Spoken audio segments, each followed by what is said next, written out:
Bienvenue dans le journal du trader de ce mercredi 8 octobre. Sur le Forex, en dépit d'une forte volatilité lors des dernières séances, l'euro continuait de se tasser contre le dollar américain ce midi, alors que les divergences économiques et monétaires entre les États-Unis et l'Europe se confirment. À cette heure, l'euro recule de moins 0,55%, 1,2587$, plus proche du plus bas annuel des 1,2501$ que du sommet des 1,3994$.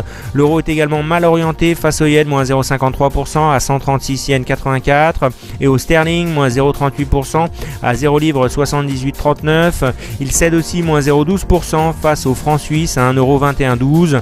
L'agenda de la Réserve fédérale américaine sera surveillé de près ce mois-ci. Demain soir, la Banque centrale américaine publiera le compte-rendu de sa dernière réunion du FOMC. Les 28 et 29 octobre prochains se tiendra une nouvelle réunion du FOMC qui devrait se traduire par l'annonce des termes du programme de rachat d'actifs obligataires. A l'inverse, la Banque centrale européenne, qui vient encore d'abaisser ses taux directeurs, a annoncé qu'elle allait se lancer dans des rachats d'obligations privées à compter du milieu du mois d'octobre. Rachats estimés à présent entre 700 et 1000 milliards d'euros d'actifs par rapport à un niveau actuel de l'ordre de 2000 milliards d'euros. À New York, les mauvaises nouvelles sont bien prises malheureusement comme de mauvaises nouvelles. Le Dow a clôturé à moins 1,61% hier mardi, le S&P moins 1,55%, le Nasdaq moins 1,57%, le Dow Transport moins 2,5%. L'envolée de 11,3% de l'indice du stress VIX a atteint son niveau le plus élevé depuis le trou d'air du 1er octobre. Les opérateurs ont sanctionné une série de mauvaises statistiques publiées en Europe et la révision à la baisse des prévisions de croissance mondiale par le FMI. L'estimation du PIB US par le FMI est révisée à la hausse de 0,5% en 2014 et de plus 3,1% pour 2015. Le dollar poursuivait néanmoins sa consolidation à 1,2630$. Aux valeurs, à la veille de la publication des résultats d'Alcoa, des centaines de titres ont chuté. Yum Brands, qui regroupe entre autres KFC, Pizza Hut, Taco Bell, a chuté de moins 2,3% alors que les ventes en Chine ont chuté de moins 14%.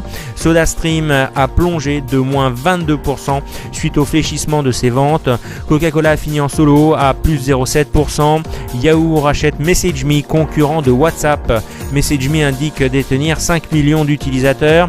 Il s'agirait ainsi de mettre sur pied en interne un outil baptisé pour le moment Yahoo Instant. Pour Yahoo, l'intérêt de ce rachat réside dans l'intégration des équipes de MessageMe, de donner un coup de fouet à Yahoo Messenger et de contrer les volontés de Google de proposer un concurrent de WhatsApp à destination des marchés émergents.